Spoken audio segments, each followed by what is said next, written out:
We're back after a little bit of an extended break and look forward to bringing you many interesting shows over the coming weeks, months and indeed years. We're free and on demand from iTunes and alchemyradio.net, and you can follow us and join the Alchemy community on Facebook and Twitter, so don't be shy about saying hello. We exist thanks to your kind donations, so thank you to everybody who does so via our website. We're completely non-profit and intend to stay that way. So, on to the show. Alchemy Radio. Alchemy Radio. Alchemy Radio. This week's guest is Derek Henry. Derek is a well-respected holistic health coach and blogger who created Healing the Body, which is his website, to help people understand the fundamental principles to exceptional health so they can overcome their own health challenges. His popular Wellness Transformation e-guide, Ultimate Reset personal coaching program and Thrive online holistic health program gives people step-by-step solutions to achieve a healthier body and mind while empowering them to maintain that lifestyle through a fundamental education based on the 4 pillars of true health. Derek, you're very welcome to Alchemy Radio. How are things? Excellent, John. How are things with you? Really good. Delighted to have you on the show. We had 1 or 2 false starts and it's great to have finally got you now. And I think we're going to have a very interesting chat. It's anything to do with natural health or health in general is very close to my heart. And I'm very much looking forward to hearing your specific take on what's going on in the world, health-wise, and what's not going on in the world and what should be going on. But before we get into all that, I have a question that I ask everybody on the show. And it's basically, how did you get from where you were to where you are now? Well, it all started with my own personal health crisis at about age 30, which is a very young age in my mind to actually deal with some of the problems that I was dealing with. And at that time, of course, I was virtually forced to find a better way than what conventional medical wisdom was presenting me. And before that, I did have an interest in my health, but not enough to really keep me in a good spot. And unfortunately, undue period of stress kind of blew up a bunch of lingering health problems in my face. And not knowing really who to go to in the beginning, I went to conventional medicine, not really wanting to go there, but not really having any other answers. And unfortunately, they didn't really have any answers for me other than the usual trip that you get in terms of being diagnosed with something and then being set up with medication. Fortunately for me, the medication made me actually feel a lot worse than better, so that really even more forced my hand. Rather than get comfortable with medication and just controlling the symptoms, I really had to look for something else. So as a result of that, I started scouring, fortunately for the internet, which made it a lot easier. Started scouring the internet, trying to find more natural ways to deal with the disease processes that I was dealing with, which actually, in honesty, was pretty much everything. Everything was failing on me, so I really had to take a broad spectrum, holistic approach to what I was doing. And over time, I learned a lot just by searching the internet, reading various amounts of books, following certain people that had healed themselves, talking to different naturopaths, different health professionals, different healers, just kind of culminating all this knowledge. And over a period of 5 years probably, with getting better as the years went on, I pretty much completely healed myself of all my problems with just a few lingering things yet to figure out. So when you have that kind of happen to you in your life, at least for me, along that path the entire time, I'm talking to other people about, there's a natural way to take care of these things. You don't need to go to drugs. You don't need to go to pharmaceuticals. There's a more natural way for you to take care of yourself with no side effects and to be able to actually nourish your body in a way that you can actually get not only your health back, but even maybe feel better than you did. So as I went down that path, I'm telling everyone who would listen, which in the beginning wasn't too many people, talking to family members and trying to get them to convert to doing these types of things. But it was very different then. It was the beginning of that kind of movement in the region that we were in anyway. So it was a little bit foreign to people. They didn't really understand what it meant, why I even needed to do it. But I kept on my way and I kept on, educating people, and eventually started developing my own website where I could article and blog about what it is that I was finding. And then eventually over time, through my own personal experience and just working with some people on the side, I eventually started up my own site, healingthebody.ca, where I really started to produce a lot of different articles on all kinds of topics around natural health. You name it, It's pretty much on there, very comprehensive macro kind of approach to your health. And with that, obviously, I started writing for bigger online sources. Started to be understood a bit more by people. Started my own coaching programs and some online coaching programs, and really just continuing down that road of educating, empowering people, showing them what I did, teaching them how to get to what I call the other side if they don't want to go the traditional route, and help them understand there is a better way, in my opinion, to take care of your health problems than to go down the normal conventional medical route. And what kind of health issues were you dealing with, Derek? I mean, were they kind of small, niggly ones, or were there some bigger ones? Just to give people a kind of an indication of the extent of the path that it was that you took. Yes, absolutely. So, and if I had went to a doctor long enough, John, and I actually went down that route that I was going, if I didn't get into natural health, I'm sure that I would eventually had a diagnosis. The diagnosis they'd given me at the time was arthritis, but I know from the symptoms I had, and with the pH of my blood and the way things are going, that I was going down a road that was going to end up in some kind of cancer. I'm quite sure of that. They never diagnosed me with it. I never allowed them to diagnose me with it. I wasn't going to go to them long enough and allow them to give me that. Yeah. So I didn't really have that. But in my personal opinion, knowing my body well now, excuse me, I know that's where I was going. But they diagnosed me with arthritis. What did that mean? Well, I pretty much had pain almost in every part of my body. I had extreme neck, shoulder, back, elbow, wrist pain, mostly on one side. Was really debilitating. Couldn't even open doors with my hand. I had to use my elbow. It was just throbbing all the time. I had knee problems. I had excruciating shin splints. I had really bad plantar fasciitis, all kinds of skin conditions, big time sensitivity to chemical smells, having to go to the bathroom all the time, especially at night, lots of heartburn and indigestion. I had lumps in my lymph nodes, a lot of brain fog, lots of chronic fatigue, lots of allergies, sinusitis.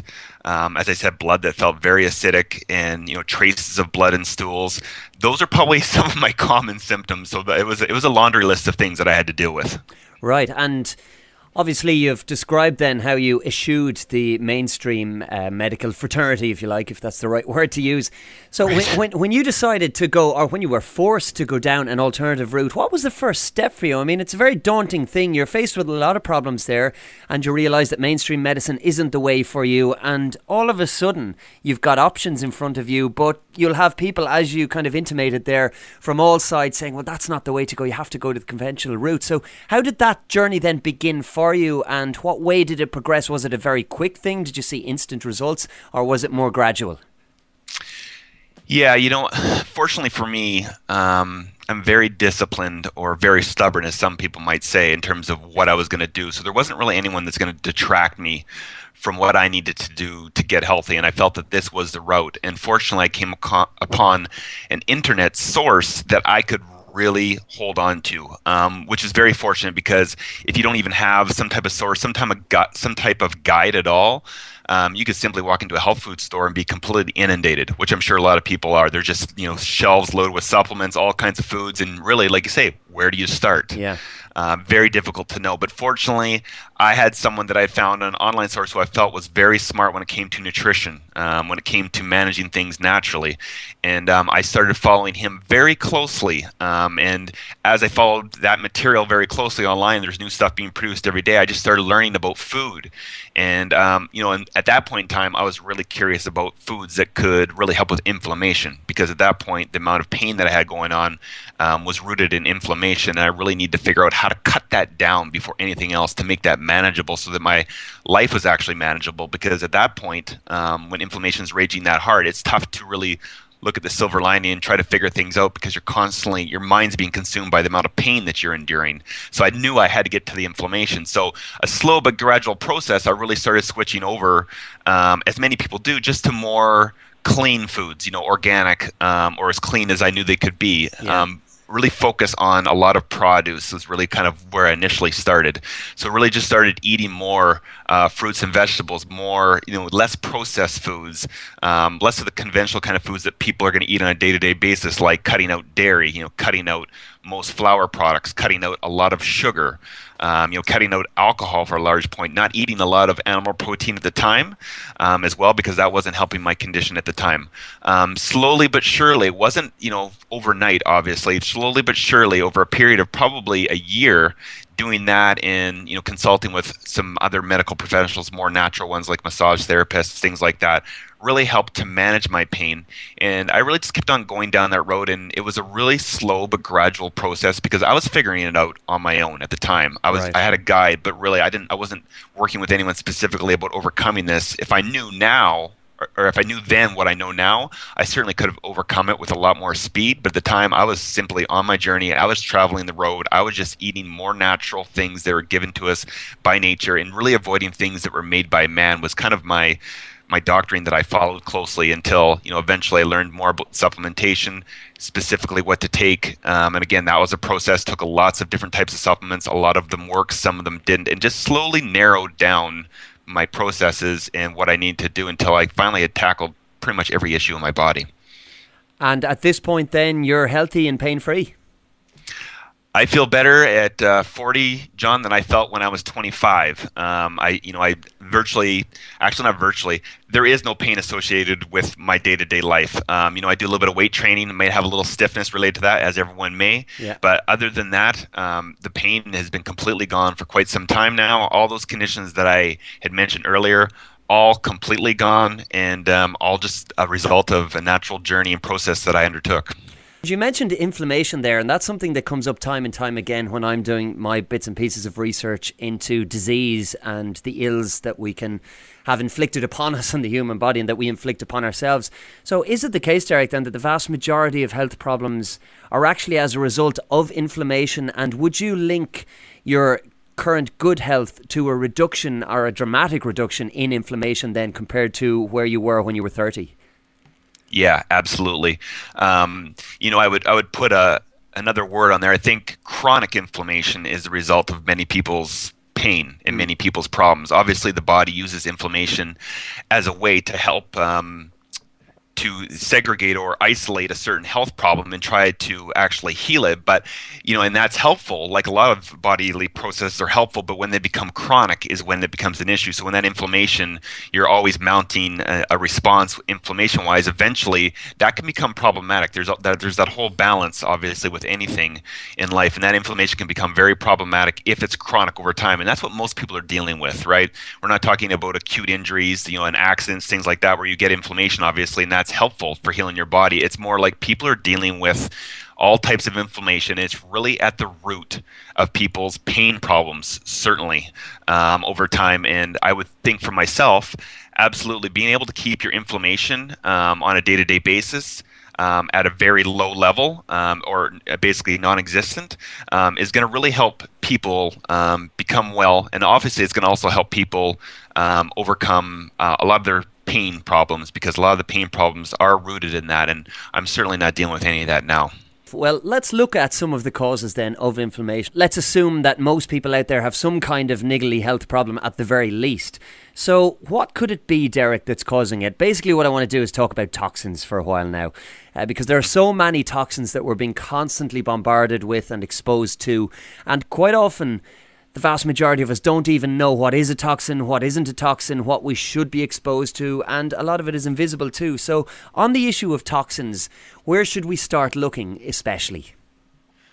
Wow. Well, there is no shortage of toxins out there, right? And we know that. And unfortunately, they've become very pervasive. It's very difficult to avoid toxins on a day-to-day basis. But if you can deal with the big ones and eliminate them out of your life, first of all, and then eliminate them out of your body, second of all, then you can enjoy a decent quality of life. Really, for the most part, if people just ate whole foods and avoided as many toxins as possible, their body would take care of them. The body's an amazing machine. It'll take care of you as long as you take care of it.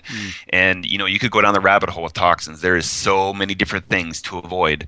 But, I think there's probably a dozen or so things that I would make sure that people are aware of when it comes to toxins that are probably the most deadly, let's say, the ones that are poisoning most people and causing most health problems.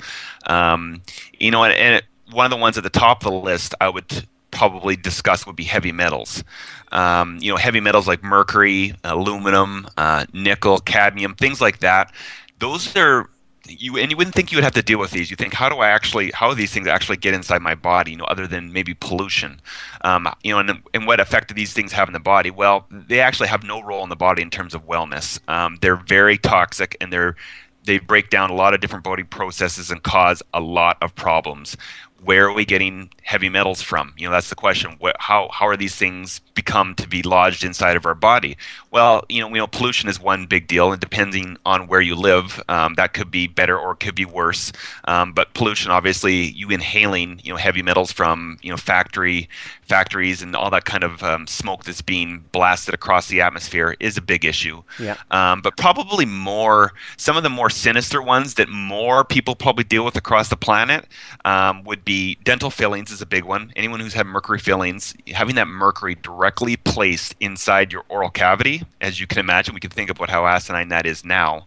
But putting that directly in your oral cavity is going to cause problems as long as you have those dental fillings in your mouth. Maybe not as much as the initial exposure you have when you get them done, but over time, those mix with saliva and mix with your food, and they continually release that toxin into your body. So dental fillings is a big deal because a lot of people have had to get dental fillings, and most of them are mercury, unless you're getting the new ones that are more of a composite. That's a little bit safer than definitely that. Any kind of shots, if you're having vaccinations or flu shots or any of those things have all revealed in the past, and maybe not necessarily all of them now, but a lot of them had mercury and other heavy metals in them, even aluminum. That's a big deal. Obviously, most people, in fact, have had their vaccinations as a child and had several flu shots over the years, and that accumulation over time of even those two things can really create that heavy metal poisoning. Then you're using cookware that maybe has aluminum and stuff that's leaching into the water, whatever it is you're boiling. You've got cosmetics, underarm deodorant that has aluminum bases in them, trying to help keep you from perspiring, but really putting aluminum directly onto your skin, which then kind of bypasses the whole part of the detoxification process and goes right into your bloodstream. That's a big issue. Smoking or secondhand smoke can cause cadmium poisoning. Of course, that's maybe over the years maybe smoking is cleaned up a bit, but certainly a lot of people have to deal with that. There's lots of household cleaning products. Of course, insecticides and herbicides, some of those things contain different traces of heavy metals. Even things like tattoo ink, for example, can contain nickel. Things like that, heavy metals, and the reason they cause a lot of problems is because again, they have no purpose in the body, number one. They tend to lodge in fatty tissue as well, which is why a lot of people who have heavy metal issues may have brain-related issues, like Alzheimer's, for example, or Parkinson's. It's also known to repel good bacteria in your intestinal system. So if you're trying to build up that good bacteria and have a solid digestive system, which is really kind of the gateway to health, if you have a heavy metal problem and some of that's lingering in your intestinal system, makes it very difficult to build up that digestive system. So heavy metals would be a big one for me that a lot of people are dealing with on a day-to-day basis, causing them a lot of problems. Another conventional medication that many people take, again, that many people have been exposed to, is antibiotics. And antibiotics is another kind of a kill-all approach, like some of the conventional procedures are. But antibiotics is a kind of a kill-all approach to all the bacteria in your body. Unfortunately, it wipes out the good and the bad. And when you start doing that, you kind of create a desert inside your body. It's almost like you've went to your lawn and you've applied Roundup to it, and you've destroyed not only the grass but all the weeds as well. So you've destroyed everything. So you kind of have this dead dead soil, let's say, for lack of a better term, when you use antibiotics too much. And when you start using antibiotics, even one round of them can really hurt your digestive system. And then as a result of that, different things can linger in, different intestinal problems like candida. And then once that starts to happen, then different toxins start to build up inside your intestinal system, and then you start to pave the way for a number of different health problems. Along that same line, prescription drugs, obviously, as well, are a huge issue. I mean, I think the last estimate I saw is 70% of people are taking at least one prescription drug. We don't really have to go into that. Everyone knows prescription drugs aren't healthy. We don't have a prescription drug deficit, let's put it that way, in our body. Yeah. But obviously they're used for certain reasons, and I used them very briefly when I had to and while I was converting. But they really poison the liver. They create a lot of different liver problems and a lot of different intestinal problems as well. So prescriptions are a big one because there's a lot of people taking them, and a lot of them taking 2, 3, 4, 5 a day, and that's a big issue. Something else being that not a lot of people talk about necessarily, but is a big deal, is EMFs. And those are everywhere, right? We're dealing with wireless, technology now, but most people are exposed to power in some way. We got our computers, we got our cell phones, we got our electronics, we got microwaves, we got household appliances, electrical outlets. All those things are emitting, those electromagnetic frequencies, and them in and of themselves aren't necessarily evil per se. It's just that we've lacked the ability to neutralize or discharge them, maybe for lack of a better term, by grounding ourselves, getting into the charge of the earth, getting your bare hands, your feet on a soil, or using even certain technologies out there now to ground yourself so that you can get those negative charges, and they help offset the positive charges to really discharge that charged nature that becomes eventually. A lot of inflammation is associated with that, actually. There's a lot of inflammation associated with EMFs. A lot of neurological things can happen with EMFs. It's just a constant stress that's put on our body. And in today's world, where electronics, cell phones, computers are everywhere, it's a big issue, and people need to consider being grounded in order to take care of that. I think so. And just to interject there, I think it's very interesting to look at some of the warnings that appear. For example, a mobile phone. If you open up a brand new mobile phone and have a look at the manual, at the back, there'll always be a warning now, basically saying that you shouldn't use the mobile phone up against your ear. Now, we all use phones against our ears. That's, I suppose, how most people would hear. But I mean, there's something up there, certainly, when you're looking at a warning like that on the packaging. I mean, there are asses being covered left, right and centre. And with us being electrical beings, it stands to reason that if we're being exposed then to electromagnetic frequencies that we haven't been exposed to on a constant basis in the past, it's going to pose some problems. It's going to upset the balance, and we should be resonating with the earth, as you said. So I think it's very interesting that you mentioned grounding. What are one or two methods that people could use to ground themselves? Because EMF is a big one for me personally. It's something that's very, very difficult now to avoid. Even if you're assiduous in avoiding it to a large degree in your own home or in your workplace or whatever, all you have to do is walk out in the street, or you can't do anything necessarily about your neighbours if they have Wi-Fi on all the time. So what can people do to offset EMF? Well, I think the simplest and the least expensive method of offsetting EMFs is just to become grounded more often. And that's simply just getting your bare hands or bare skin. It really is what it's all about. So, that may be, your feet or your hands on the soil, on the sand, on the grass, even on concrete. You could do, as long as it's not sealed or something like that, because concrete is traditionally made up of sand and water, right? Earth materials, right? It's really about getting in contact with any kind of earth material. So to become properly grounded, the easiest and cheapest way is to have, either you're in your garden, maybe with your hands, or you're just sitting out, maybe outside in a lawn chair on the lawn, and just having your feet firmly planted on a concrete deck or the soil, the grass, or the beach, all those kinds of things. And I know that's not easy for everyone, depending on the time of year, especially in Canada now. We're getting to that season where soon snow will fall, and standing out in the snow for 30 minutes with your bare feet might cause some other health problems that you don't want to deal with. But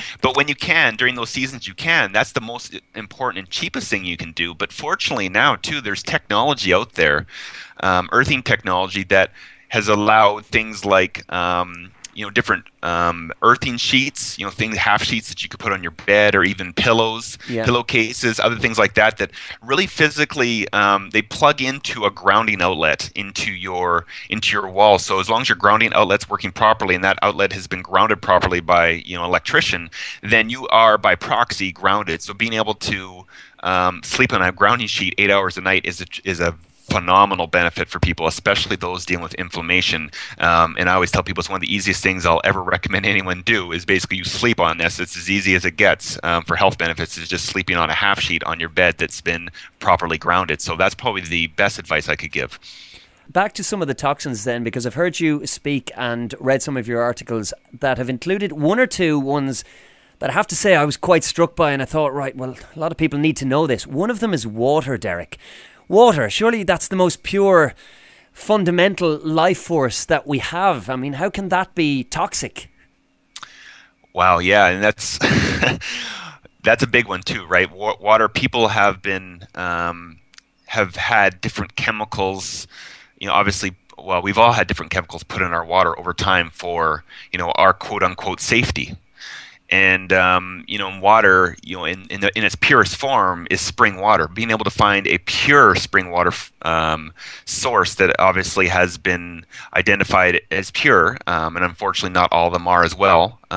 But over time, water has been purposely treated, for different things, maybe different toxins. But as a result, they've introduced other toxins like fluoride, chlorine, other things like that that have been shown over the years. They're showing they're very damaging towards people's health.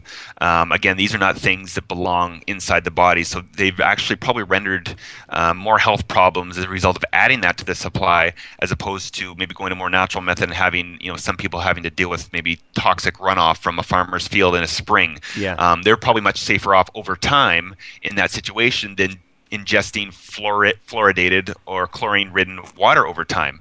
And water is very old. It's been on the earth, since the beginning of time. And over time, different chemicals. It picks up those chemicals. And I think they say now there's over 2,100 different toxic chemicals have been detected in America's water system, with fluoride, chlorine, and VOCs being some of the main suspects.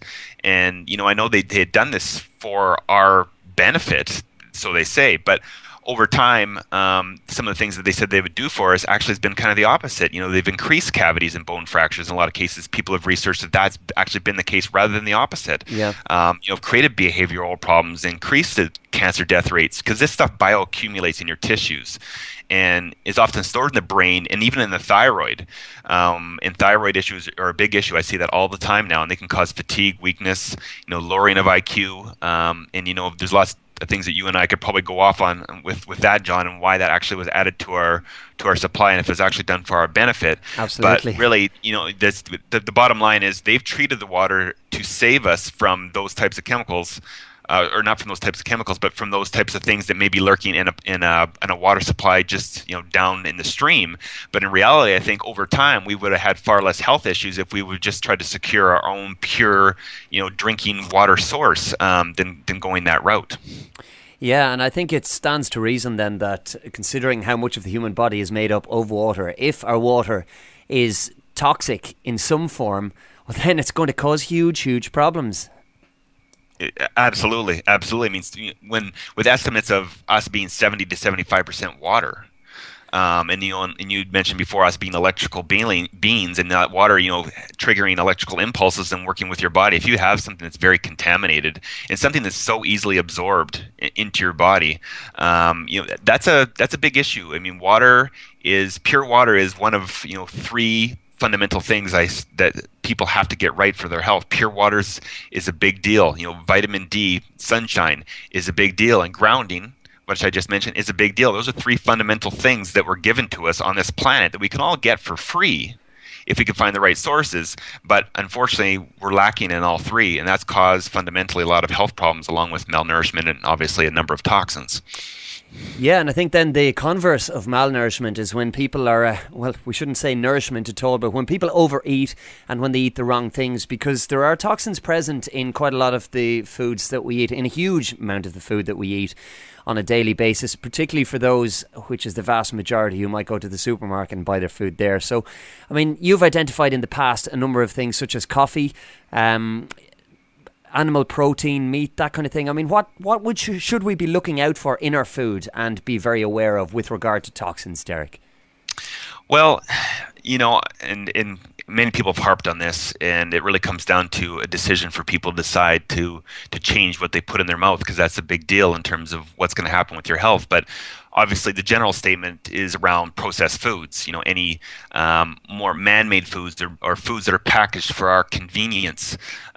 Foods that can sit on the store shelves for years and actually not naturally deteriorate. And I think when you think about that, you realize how sick that really is, and what have they done to this type of food? Because food should naturally deteriorate over time, and the fact that it's not, and it's being able to sit on store shelves for the profitability, obviously, of the companies that are are making them. As a result, we've become sick. So, in processed foods, there's lots of different things to look for, obviously. You have lots of hydrogenated fats that have been put into foods. We have lots of preservatives that have been put into foods in various formats. We have things like, people have heard of MSG. That's put into a lot of foods. A lot of sugar put into foods. Actually, a lot of GMO products put into foods, right? Things that have been overproduced, like corn and soy. Those, I think there's a movie, I can't remember what it's called, but I think it's called King Corn, actually. Yeah, I've about seen how it. much corn is really in our food supply. It's actually pretty disgusting how much corn is in our food supply, and genetically modified at that. And it's injected into everything because corn is so cheap, and it can be put into many different forms. And some people might not just see it as corn; they might see it as other things like maltodextrin, which is something that's very high in the glycemic scale. It's in a lot of different processed foods, especially what I would call junk foods. Chips and snacks and things like that. You'll find those types of things in there. Obviously, there's different things like aspartame and artificial sweeteners, which have absolutely zero. What am I looking for? They have no place in our body. Aspartame is seriously one of the most disgusting things someone could put inside their body willingly that people do, and lots of neurological issues. But again, that's in a lot of different things, and some things you might not expect, not necessarily just in diet sodas. It could be in yogurt. You're buying a yogurt, you think you're doing yourself a favor, and you're buying some yogurt off of the shelf, thinking you're getting some probiotics, but actually you're picking up something with modified milk ingredients, sucralose or aspartame, all these kinds of, lots of sugar. In the end, this supposed health food really isn't health food at all. It's really become something actually toxic. So the irony is that we've talked about these things, but the way that man has always processed them, as soon as we get our hands in there and try to make them better, try to make them cheaper, get more profits, the people as a result suffer. And I could go on because there is a number of different things, obviously in the food supply, that we need to look out for, and it's an exhaustive list. And we could talk all day about the amount of toxins that are in our food supply, but really what it comes down to is you need to focus on whole food. There's really no other way to go about it. You need to steer away from traditionally the middle aisles and stay on the outside, where the whole foods are. So whether it's in produce being a big one, you need to spend more time in the produce section. If you're going to spend time in the animal protein section, then we need to look at cleaner sources of animal protein. You need to look at grass-fed rather than grain-fed. You need to look at organic. We know that cattle and chickens and things like that are fed disgusting things. Again, even things like arsenic to fatten them up, that's been found in the supply for chickens, which no one would ever think that someone would actually do that on purpose. Wow. But it's been proven, it's been done. Inject with hormones, antibiotics, other things to keep those things quote-unquote healthy. But in the end, we get to consume that. So you need to look for clean, organic, especially the higher up the food chain. Higher up the food chain, the more accumulation of toxins, the more that you take in when you consume that. So higher up the food chain, you need to be a little bit more diligent in terms of what you're eating, because it needs to be cleaner than anything else.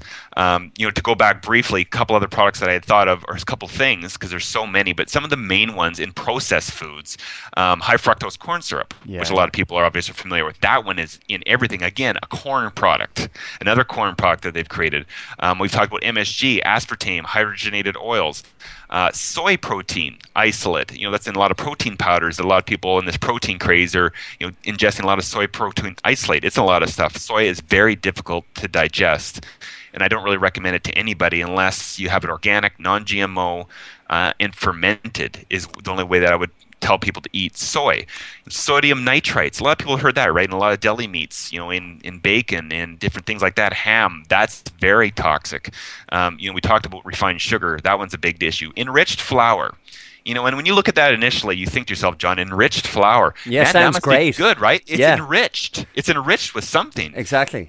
Again, irony. Strip all the nutrients out of it to make it a white flour, and then synthetically add some stuff in, and then let's call it enriched. Right. These are some of the tricks that are being played on people. They think they're actually doing themselves a favor, where they really aren't. And then we have the genetically modified foods, the big ones of corn and soy. And then you're obviously dealing with sugar beets. They're talking about wheat being, GMO. That's they're kind of going down that road, and tomatoes and lots of different things. And even they're creating more and more foods as we go along.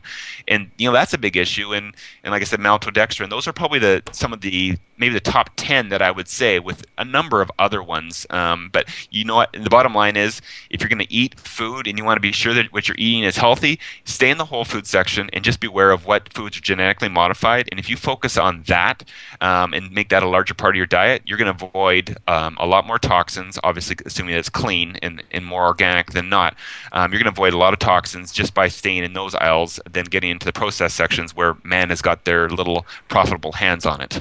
And soy is a very interesting one, because down through the years, particularly over the last decade, we've been led to believe through clever advertising that soy is the most health beneficial product and it's a substitute for A, B, C and D that we should be eliminating from our diets. But that's not the case, and not just for GMO reasons. I mean, you mentioned there are a lot of soy products and soy proteins used now, especially in meat substitute. A lot of people are eschewing red meat and they're using substitute products, and a lot of them tend to be either corn or soy based. And the type of soy that we're now introducing into our diets on a massive scale globally is no better for us than the GMO corn that people are consuming that's causing so many problems. So I think soy is a tricky one for a lot of people. While many people are becoming aware of, for example, the potential dangers of the wrong type of red meat, or the potential dangers of gluten or a wheat-based diet, they're substituting it with things such as corn and soy that can be equally dangerous to our bodies. Is that the case, or am I completely wide of the mark there, Derek? No, I think you're definitely on the right path, and it's sometimes it comes down to, I always say it comes down to progression, and sometimes it comes down to, making the best choices you have, or choosing the best of two evils in some cases, which is maybe what's happening there, where you're avoiding one thing, but then you go down another route and you're actually consuming something that over time could create as many health problems. And you're right, avoiding meat to an extent is not a bad idea. And if you're vegan or vegetarian, that's okay too. You just need to understand how to get nutrients and minerals that you can get maybe a little bit more readily available in certain animal proteins. But at the same breath, if you decide to give up meat altogether, which some people decide to do, which is fine, but then they go down that road of consuming more corn products and more soy products. If they're actually eating clean pieces of meat, if it wasn't a philosophical decision, it was just a health decision. If they eat cleaner portions of meat and kind of moderated the amount they ate, that's probably in the end much healthier than consuming genetically modified corn and soy, and even organic corn and soy. I would say that's better. But even just eating organic corn and soy, they're both very difficult to digest. And soy is a big hormone disruptor, and that's part of the problem. When you get fooling around with the digestive system, and a lot of our digestive systems aren't working properly, as I indicated before, lots of different reasons, processed foods being one of them, antibiotics being a big deal, dental fillings we talked about before, a lot of that screws with your intestinal ecology. And if you're going to go down that route, you need to have a very strong intestinal system. Unfortunately, most of us don't. And trying to digest corn, even organic corn, is not that easy. Trying to digest soy that's not fermented, like miso or tempeh, again, extremely difficult for us to digest. And if you don't digest those things properly, that's where things start to go south in the gut. You don't digest things properly, then things become rendered toxic. Things get left inside the intestinal system that should be properly either absorbed into the bloodstream or removed through conventional removal methods, obviously. And if that doesn't happen, then this stuff could be reabsorbed into our bloodstream, and it can throw off toxins and cause a whole host of issues that maybe the other stuff wouldn't have if you actually consumed it. So you have to be careful about the route that you go down. If you choose to not eat certain products and you substitute other ones in, you need to do a bit of research and understand that you're not maybe making a substitute that's either as bad as or worse than what you were already previously doing. Yeah, because I'm quite aware of the fact that we may have, in one clean sweep, wiped out 90% of the diets of the majority of listeners to the show. And that's going to pose problems straight off the bat for a lot of people in terms of the hassle now of having to do their own research with regard to food and having to decide what it is they can and can't eat. And people will talk about their busy lifestyles and how they haven't got time to cook, etc., etc. But there is really no compromise with regard to that. I mean, it is a case of you make the decision or you don't, and you back that decision fully yourself or you don't. And I think the health problems that you've managed to alleviate are testament to that. So how difficult was it to make the break for you, Derek? Or how difficult then? I mean, you had a particular incentive to do it, but for the average Johnny or Mary who are sitting in Canada or Ireland or Australia, wherever it might be, and they don't have any particular health problems that they're aware of at this point, and they're thinking, but you know what, I'm just fine. I can just carry on eating what I'm doing because it doesn't necessarily affect me. And tomorrow's another day and I'll deal with it if that's the case. What would you say to them, or how can they get on the right path? Because let's face it, everybody has to get on the right path, or there will be some kind of implication health-wise down the road. It mightn't be today or tomorrow, but it will happen. Yeah, absolutely. And for me, it was extremely simple. I mean, at that point in time, I really didn't have much of a choice. And just being the mindset that I have, which I realize maybe is not a common mindset out there, I knew that this was easy because this was the route that I needed to take. And I'm, a very disciplined person. And when I need to do something in the beginning, if it's different for me, I can do it if I understand what the outcome, or I know what the outcome is going to be. So it's extremely easy for me, but I understand for most people it's not. We have this little addiction with food. And again, we could argue, back and forth, and we'd probably actually be on the same line of thought, John. But there's different things that are created in certain ways to make us addicted to them. There's certain flavor enhancers that are put in food that make us neurologically crave them. Yeah. There's certain things that happen inside our body when you start to have a bacterial or a fungal overgrowth that needs to be fed by sugar. Then there's certain things in our body that are calling the shots for us. They're demanding these things to be fed to them, and we're no longer calling the shots inside our body because something else that's living inside of it that's flourishing is calling those shots. And I didn't think, and I was starting to become healthy. It was an interest of mine before everything kind of blew up in my face. And for me, that's a sign for everyone else. I was in, standard terms, I was perfectly healthy up to that moment. All of a sudden, boom. All of a sudden, all these health problems started just coming fast and furious. Yeah. And it was clear that something was lingering under the surface. There was something there that was just waiting to trigger to something to happen, whether it be a life event. Stress often will trigger some of these things. Retiring, unfortunately, for some reason, with some people, retirement is kind of a different, you're under the certain kind of stress, and that stress gets relieved and the body starts to do funny things. Sometimes that happens with a lot of different people. So just because you don't think anything's going on, and a lot of people maybe don't necessarily have the body awareness that that I would have right now, as an example, that took me a long time to figure out. But when you have a body awareness and you understand certain things that are considered normal, like allergies, like getting sick, 3 or 4 times a year, or being chronically tired, and all these things, we blame them on certain things like sleep or children or whatever, and some of those things may be causing the problems, but they're just not really seeing the signs already that these are signs of a bigger problem to come down the road that eventually will come. These things you can't.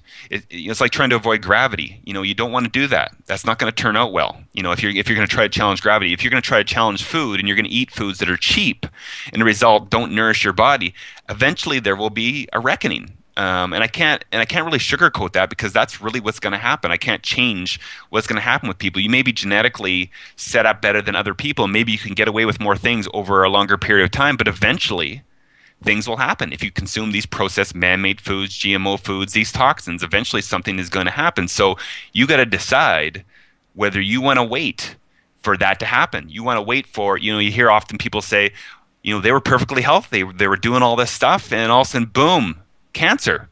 Where did that come from? Yeah. They don't realize that cancer has been lurking in their body for years, just waiting to be manifested in a way that they would actually recognize it, or they would be diagnosed by it. And those things are happening. And you got to realize food was put on this planet. The food that's been put on this planet by nature for a reason was made to be put inside our bodies. That's our symbiotic relationship with nature. We need to eat those types of foods because those are the foods that are set up for us to eat. They weren't meant to be modified for us. If you change them in a way, maybe if you condense them or do different things, that's okay. Some of the health food companies do that. But when you start modifying them, that's where part of the issue comes in. That's not the only thing. But then when you start adding in, man-made chemicals into them, then we start slowly introducing that into your body. So number one, you got to decide to yourself, do I really want to go down that road and risk it? And decide that eventually something's going to pop up, and I'm going to do what the traditional person does, which is have not too much regard for my health, just eat basically what I want, and then spend the last 18 months in exquisite pain, towards my death, which is what happens to a lot of people. Then again, there's that reckoning that that whole time it comes in, this kind of exquisite, painful process a lot of people go through, and it might be cancer. It could be any other number of diseases. Or, you spend the last 20, 30, 40 years of your life with a very low quality of life. Is that what you want? Sure, you can eat these foods, but where's the quality of life? It's not just about living longer when you decide to eat better. It's about higher quality of life on a day-to-day basis is really what I'm talking about. Do you want to have more energy every day? Do you want to be happier every day? Do you want to feel like your body's working, no pain every day? I'm sure everyone would say yes to that. So then you have to make a decision. Okay, so is what I'm doing now, is that going to facilitate that? Or do I need to adopt a diet that nourishes my body properly, keeps the toxins out, so that it can just do the job that it's meant to do? Because if you feed it well enough in any kind of way and you eliminate toxins out of your system, health comes down to two things. You want to boil it down. It comes down to nourishment and toxins.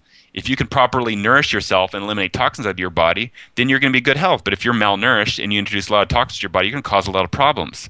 And you got to decide in the end, is that something that you want? Do you want to go down that road and you want to risk it? If you do, then of course, that's ultimately your choice. But if you want to make a better decision, then it's just start transitioning. You don't have to go wholesale overnight. I realize this is a lifestyle transition for some people. People are working, people are busy. Sometimes they're busy watching TV, but that's not my call. That's something they want to do rather than prepare supper or prepare a good dinner, or rather than get takeout, rather than actually go home and make a meal. We've kind of gotten into this society where things kind of flipped, where we have those traditional meals, maybe around family time and things like that, where we actually prepare things in the home, and we've come more of takeout or throwing a pizza in the oven and get off to Johnny's soccer practice, all those kinds of things, and we've really gotten in a hurry doing I'm not sure what, but not taking care of ourselves. So when you decide that you actually want to transition and you want to do that, just start introducing more whole foods into your diet. And I would say, your mother was right. You need more vegetables in your diet. Vegetables are really the key behind health. They contain lots of nutrients, lots of minerals, lots of vitamins. Fruit is good as well, obviously, produce, period. But vegetables, I would say more so a part of your diet. If you can start making that more part of your diet, fruits to a lesser extent to avoid some of the high sugar fruits that can feed different intestinal issues. Yep.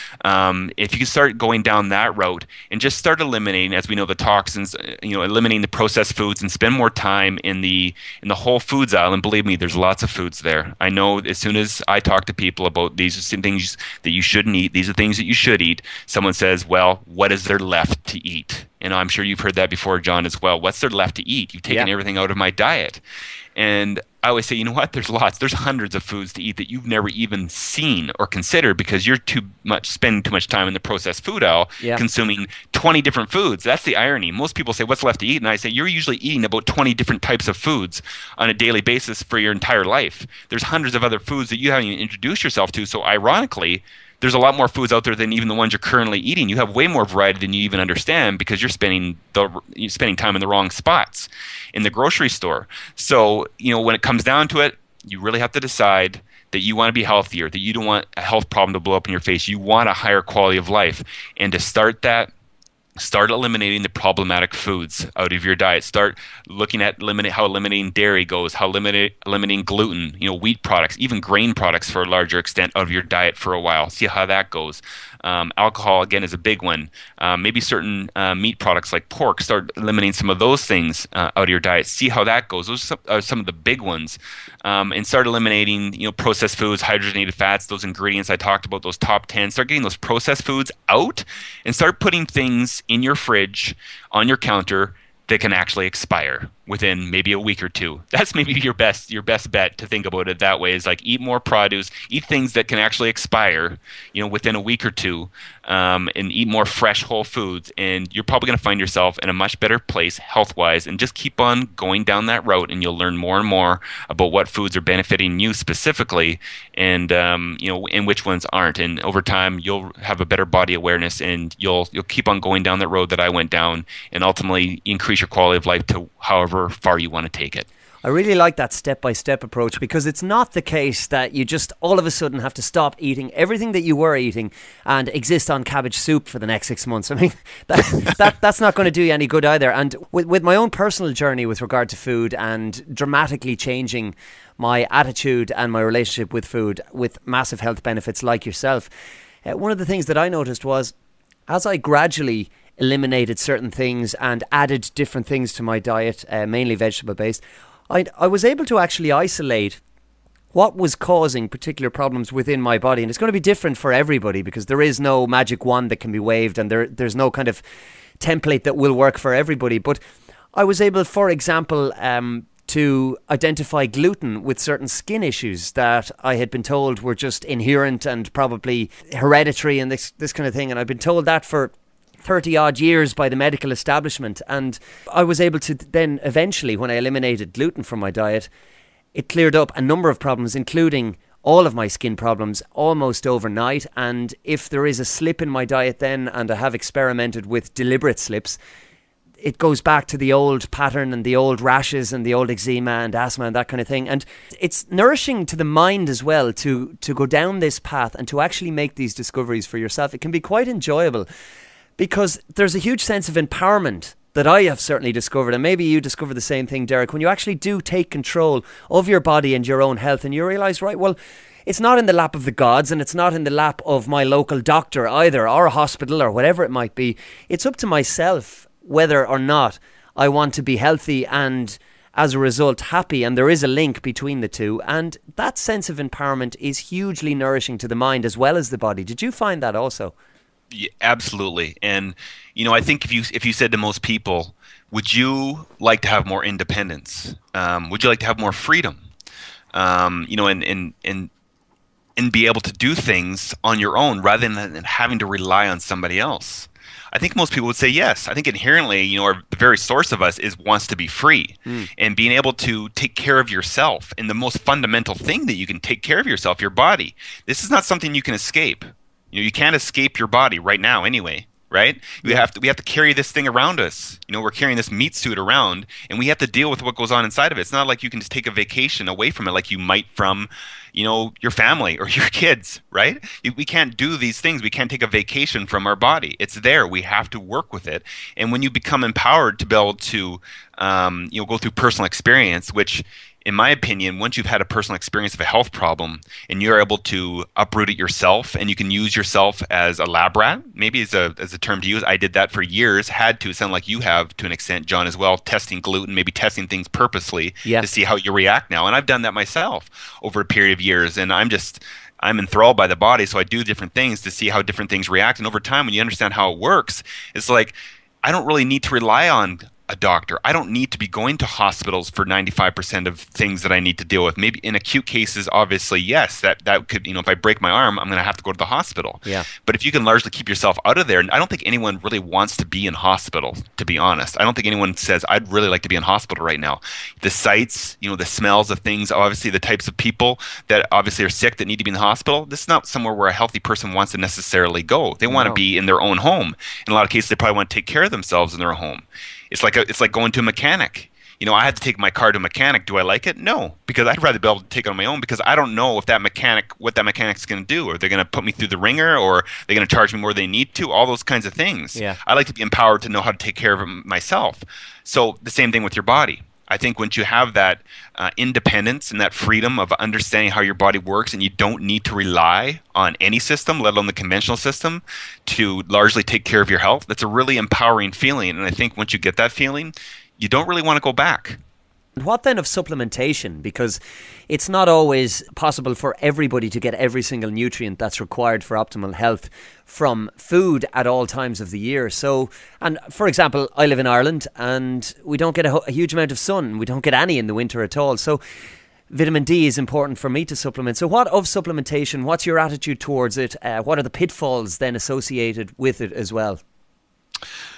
In your supplementation is a pit, and it's again another rabbit hole that you could go down for the rest of your life and maybe never ever figure it out if you don't understand what's going on. And you have to be careful. It's something you definitely need to navigate. You need to understand what certain supplements do. You need to understand good supplements, for example, because just because they're a health supplement out there doesn't mean that that's healthy for you. There's lots of supplements that people again are cutting with different things. that are lowering the nutritional value of that supplement, and they may not be doing a lot at all because you may not be consuming what you think you're consuming. Again, that's a whole other thing. You have to do research. You have to see trusted companies that have been there for a while. You need to understand, just like you need to understand where your food's coming from. You need to understand where your supplementation's coming from. Who are these people that are creating these things? Does it look like they actually care about the environment, about people, and things like that? You have to start, using your instinct when it comes to those types of things. And you need to be careful about, like I said, the line of supplementation you go down, because many people will start going down, very, very specific supplementations. They're kind of getting, they're micromanaging things where really maybe they have some macro problems like vitamin D deficiency. Maybe they're working on some hormonal problems and they start taking DHEA because someone tells them to take it. And in the meanwhile, they're taking this DHEA, and who knows how good that supplement is, depending on who they've got it from. But they have a severe vitamin D deficiency, or they have a severe adrenal problem. Well, you need to focus on those things first before you start getting into, in my opinion, before you start getting into micromanaging things like DHEA and all those types of things. So what I normally tell people is, if you don't know specifically and you're not working with a naturopath, or maybe you're not sure, I always refer to what I call foundational supplementation. Right. So these are things that foundationally people, this is how you would supplement in the beginning, in the very best. And then if you need to work things out and you need to go another route, you can do that. But as you and I know, you can't build a house by putting in the windows first. You need to, pour the concrete slab or build the foundation first before you can start worrying about any of those things. So, what are some foundational supplements that you should consider? Well, in my opinion, vitamin D is a big one, especially if you're living in regions, which is probably most of the world, and living in regions that don't have a lot of sun, or if you're not consuming a lot of certain kinds of clean fish products like cod. Or cod liver, actually. Those are some things like some people might wonder, well, how do people up north do it, where they have, it's dark 24 hours a day for a certain amount of periods of the year. These people are eating things like cod liver oil on a day-to-day basis, which is a good fundamental food-based source of vitamin D, but they're eating it consistently on a day-to-day basis. We're not doing that. John, I think you're in Ireland, not necessarily a lot of sun in Ireland. And I'm in Canada, not necessarily, maybe a bit more, I'm not sure, but a little bit more sun here. And unless you're living in some of the sunny areas in the south, vitamin D is not something that we're going to get on a day-to-day basis. So you need to consider supplementation, either a good vitamin D supplement, or even something like a fermented cod liver oil is a good source of vitamin D in those months where the sun goes away. When the sun comes out, get out and get the free stuff. You can store it for a period of time. I think if you have good storage capacity, you can store it up for 3 months. So then there'll be a certain period of time, depending on how much how long it's cloudy or gray or not enough sun going on, or you can't expose your skin because it's minus 40 outside. Like it be in Canada, it might be sunny out, but I'm not exposing my skin to this. Yeah. Then you need to consider that kind of supplementation over those months. There's other things too, like those different machines that have those certain rays that obviously help with that, and you can consider those too. There's some people that have had benefits from those. So vitamin D, though, is a foundational thing you need to consider. Enzymes is another one. Enzymes are responsible for thousands of biochemical reactions. Without enzymes, we're literally dead. So we need enzymes in a big way. Get a lot of that through your food. You can get that through your food if you're eating whole foods and lots of them. But if you're really deficient and you're not that whole foods based, then you need to consider supplementation with enzymes, either digestive or systemic or both. But getting enzymes into your body is critical foundationally for you to make sure you're taking care of yourself. Probiotics is another one, right? A lot of people are talking about probiotics. A lot of people are taking probiotics. A lot of them are taking probiotic supplements that maybe aren't so good. Some of them don't get through, the stomach acid. Some of them don't get to the spot they actually need to get to start seeding themselves in the body. And so for me, I think that supplementation is okay there, but I also encourage people to eat food-based sources in this case when it comes to supplementation. So eat that sauerkraut. Eat that kimchi, that kefir, apple cider vinegar, get that in your foods. Kombuchas, you need another way. Those are some good probiotic-rich foods. We used to have probiotics in our soil, to an extent, but the soil has been so stripped that now it's very, very difficult to get even probiotics in your food. And obviously the minerals and everything else have been stripped, so that's very difficult. But probiotics, one way or another, if you can find a good supplement, search it out. But some of those foods are an excellent example. Minerals, just talked about that. Minerals, a lot of health problems can trace back to someone having just one mineral deficiency, but sometimes it comes down to having a 1 to 2 severe mineral deficiencies. Again, not eating whole foods. When you process all these foods, and that's the majority of your diet, you're stripping all those minerals out of there. By the time you get to them, they're almost non-existent, or we cook our food to death all the time. Some cooking's not a bad idea, but cooking it to death all the time, eating processed foods, all the stuff strips the minerals out that are really already kind of scarce in our soils, again, from what we've done to them. So that's why you got to choose, some more organic methods. Maybe people who don't till the soil every year and get more minerals, eat more whole food base. But you can also get sources of minerals in different ways in liquid formats and other formats. But minerals is a big deal. Your body needs minerals to operate effectively. The last one that I would probably consider on a foundational basis is essential fatty acids. A lot of people are talking about omega-3s. Omega-3s became in my mind, was one of the first big things that came out in terms of supplementation for people. Everyone got on the omega-3 bandwagon in terms of taking them, and omega-3s certainly are important. We've taken a lot more omega-6s than 3s over our lifetime, and people do need to understand that you do need both. But the ratio is about 3 to 1 from 6s to 3s, but the typical diet now is between 20 to 1 and 50 to 1 in favor of omega-6s. So we just need to make sure that we kind of balance that out and make sure that we get more essential fatty acids in our diet. And there's lots of different ways you can do that. You can do fish oil or oils that have 3s and 6s and maybe even 9s in there to help that balance. You can do that, or you can supplement with different things like hemp, for example, putting that in a smoothie.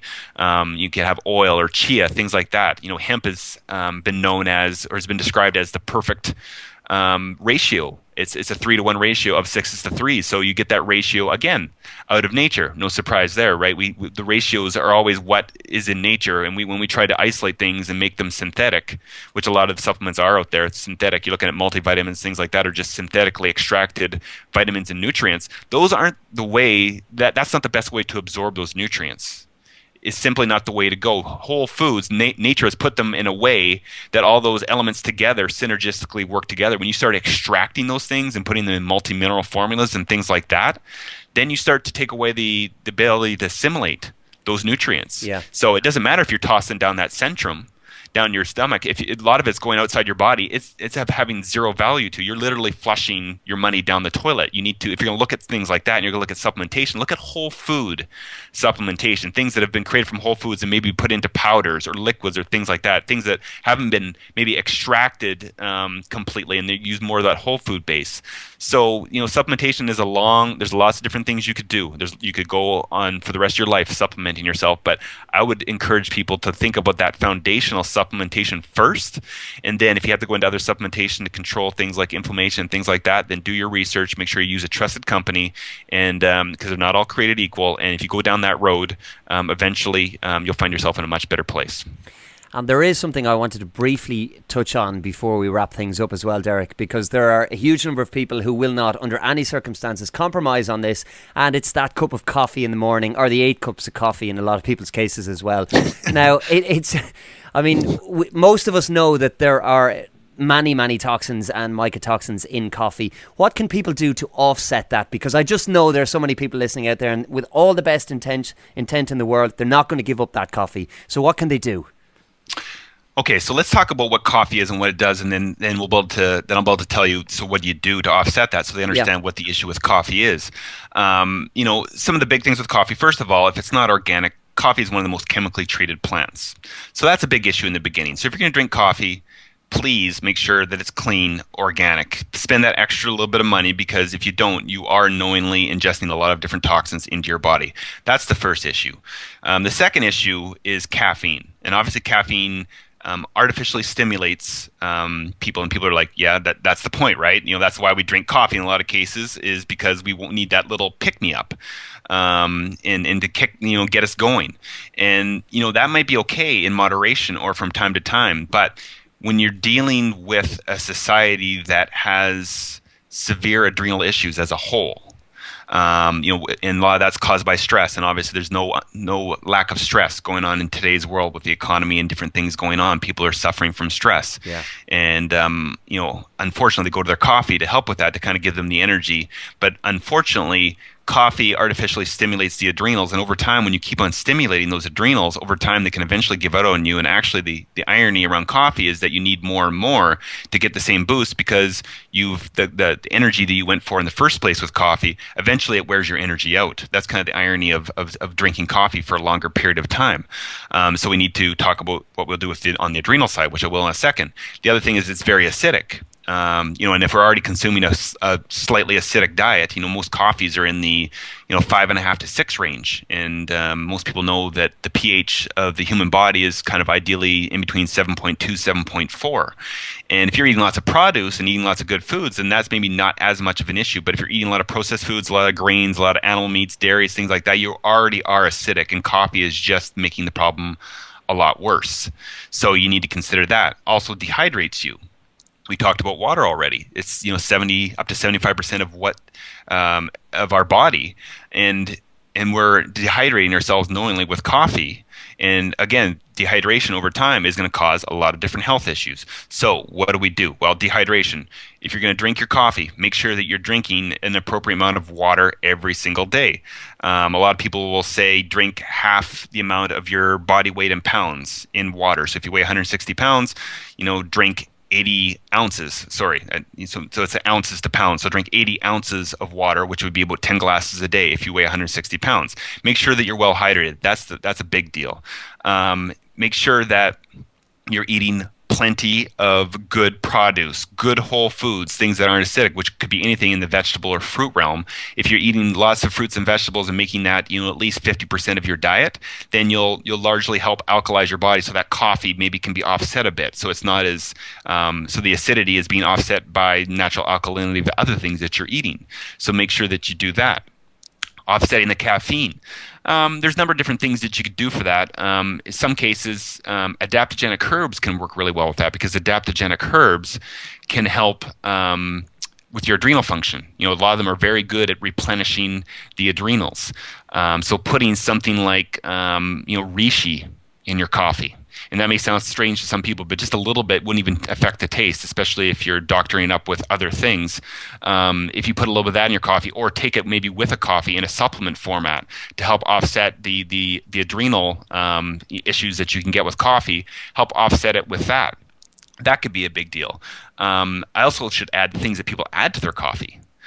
Which is part of the issue as well. You start doing the triple sugar, triple cream, and you add your coffee into it, and it's all conventional dairy based. You got a little bit of a toxic formula going on there. If you're going to do that, consider, if you need to have dairy in it, consider maybe a sprouted nut milk of some sort, or if you can get it, a raw milk would be much better. Organic in the very least, but if you can get raw, which is I know difficult to get, but if you can somehow source that, put that into your coffee instead. If you're milk based, if you're sugar based, look at better sugars. Stay away from the sugar cubes. The white refined sugar. Look at something maybe a little bit more alkaline, a little bit more mineral rich. Like a coconut sugar, for example, would be an excellent thing to do. In a pinch, you could use something like cane sugar that hasn't been stripped of all its nutrients, things like that. Improve upon that part of your coffee as well, because when you combine conventional coffee, John, like most people do, you have a conventional coffee, then you put pasteurized milk in it, and then you put white refined sugar in it. You've got a bit of a mess going on there. Yeah, you really do. You've got a serious problem and this is what a lot of people are addicted to. It's your double doubles here in Canada. At Tim Hortons, you got a bit of a problem going on there when you combine that stuff. So clean up all those areas, and that can, maybe if you have 1 cup a day and you do all those things I mentioned, you can help make coffee a much healthier habit. Very good advice indeed. Have you heard of bulletproof coffee, Derek? I have. I haven't done a lot of research on bulletproof coffee, but I have. Is that something that you're drinking, or something that you have interest in? Yeah, I was never a coffee drinker before, but we had a guest on the show, Dave Asprey, who you may have heard of. If not, you'll be able to find him on our website, alchemyradio.net, and he runs a website, The Bulletproof Executive, as well. And he was the guy who first made me aware of it. And basically, it sounds utterly ridiculous to those who haven't done the bit of research into what exactly the effect of it is, but it's a very specific type of coffee. Butter, grass-fed butter. We're lucky in Ireland that our butter is of a very high standard, and it's the only small concession to dairy that I make in my diet personally. And MCT oil then, which is the coconut oil derivative. And that mixture, what it does is basically, now I've an almost zero sugar based diet as well, so there is the added benefit of basically my energy source isn't sugar at all. So in the morning when I have my bulletproof coffee, all the good fats are going straight to the brain and they're oiling the body, and there's an effect that lasts for about 3 to 4 hours. It's not a caffeine buzz or anything like that. It's like a slow release of energy from the fat as opposed to the sugar or the caffeine. And the effect it's had on me is a very balancing effect with regard to how I begin my day. A lot of people I know, when they have their coffee, they'll have a crash after it. That crash doesn't affect me or any of the many people I know in my immediate peer group who have been converted to bulletproof coffee. And I find from talking to my friends who would have been big coffee drinkers, they've, with one bulletproof coffee in the morning, managed to pretty much eliminate all the other coffees from their daily dose. And it's changed a lot of people. With regard to weight loss, it's very beneficial as well, in that while it's not an appetite suppressant, there is a full feeling from the amount of fat and good fat that's contained in the drink every morning. And people don't need to necessarily at 11 o'clock or 12 o'clock or whatever time they would normally have their break for, I don't know, the bar of chocolate or the muffin or whatever it might be. A lot of that is immediately stamped out. So I found it extremely, extremely beneficial for me personally. It may not be for everybody, but if you haven't seen it, it's certainly something worth checking out, I think, and it might fit in quite well with the diet that you have. Yeah, absolutely. And I've now that you mention it, I do remember the talk of the grass-fed butter and the MCT oil in the coffee, and that, in what you described to me, makes sense. It also can help slow the absorption, so you don't get that immediate kind of inject the caffeine into your veins kind of thing. Kind of a slow release process. And certainly, if you're using a grass-fed butter, and I'm glad that they hold it highly over there in Ireland, because that's another excellent thing that people can do for themselves. I would assume that also a good grass-fed butter obviously will deliver a good source of minerals as well, and that's another thing to consider too with the coffee consumption, is it does tend to strip minerals out of your system. So if you can remineralize your coffee in some way, which some of the things I mentioned could do that, but certainly a good grass-fed butter could help with that as well, and again, make it a healthier habit. So I'm glad it's working for you. That's awesome.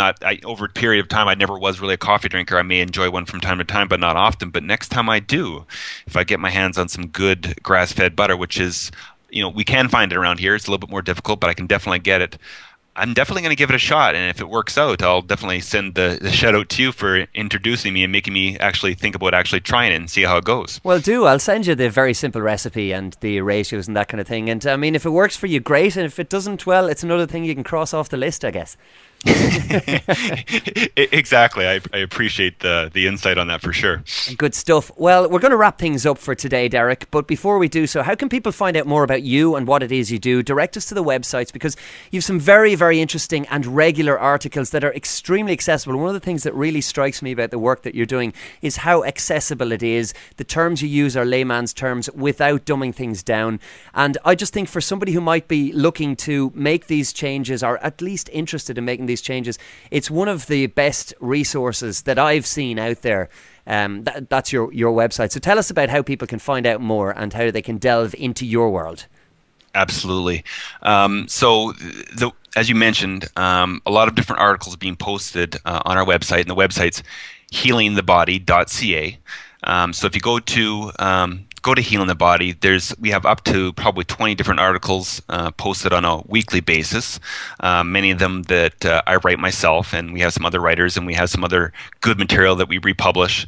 And really, the goal that's the free source of information that you can go to. You can sign up for our newsletter, get that information, or you can like us on Facebook at healingthebody.ca, and you can hook up there, and that's the way you can kind of get the influx of materials that we're delivering on a day-to-day basis. And the purpose behind those things is really to give people some actionable advice that they can use, not just simply pointing out problems and things that are wrong and then kind of leaving people in the lurch. We try to give people some, as well as you can in terms of general advice. We try to give people some general advice, and as you said, my whole goal around writing these articles is to write it in a way that is not overly scientific in terms of the terminology. I want to make it in a way that anybody can basically understand it, so that it makes sense, so they start to understand their body, start to understand food, and how can all go together. The purpose is not to confuse people and to come across overly intelligent, I guess, for lack of a better term, where I'm using all these scientific terms to flex my muscles. I'm really about getting this information across to you in a very easy understandable way. So I'm glad that you appreciate that, because that's definitely the goal that I'm trying to accomplish with those articles. So you can be on healingthebody.ca. You can subscribe to the newsletter. You can be on our Facebook page, or we're on Twitter, a number of social media channels to plug into that. And for other people, we have a couple different things that we have on our website. We have a wellness guide, which is just an e-guide. $14.99. You can get a very good overview if you're just kind of starting out in terms of how do you tackle this whole thing. How do you go at this? Where do I start? I'd say if that's kind of where you are, you start with that. That'll give you a good view of the forest, for lack of a better term, so you don't feel like you're staring at a bunch of trees and you're not sure where to go next. It'll give you a good landscape of what to do to get things started. Then when you get into it more and you're interested in more things, we have other programs like the Ultimate Reset, which is a personal coaching program. But one of my most exciting newest ventures that extends across all borders, and we certainly have people in Europe. I'm not sure if we have someone specifically in Ireland, but now I have an online course that I'm currently in week 5 of. It's an 8-week online course that I deliver, and it's kind of a DIY. So for the people out there that want to do it themselves and they just want the core advice, they want to understand how the body works, they really want to stop with the confusion, frustration, spending endless amounts of money, not sure if they're going the right way, and they want to understand how to actually help their body heal itself, then the Thrive Health program is something that I would recommend to anybody. And again, as long as you can speak English and read English, it's accessible to anybody across the world, because it's an online 8-week program. We're halfway through now.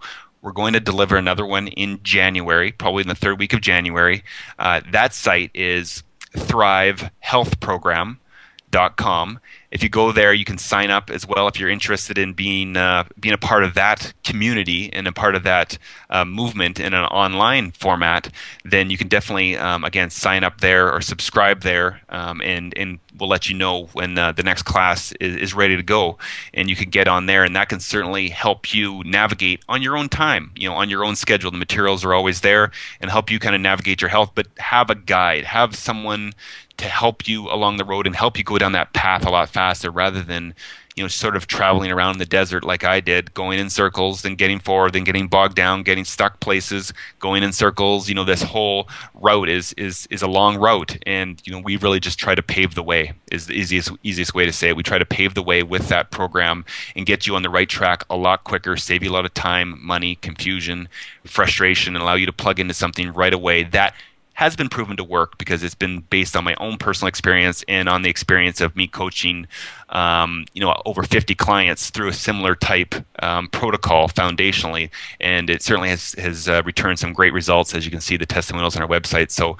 those are some ways that I'd encourage people to hook up to us in any way that they see fit, and I'm sure that and I hope that going through that type of information is going to empower you more, give you more freedom, and help you understand your body and overcome some of your health issues, just like I did.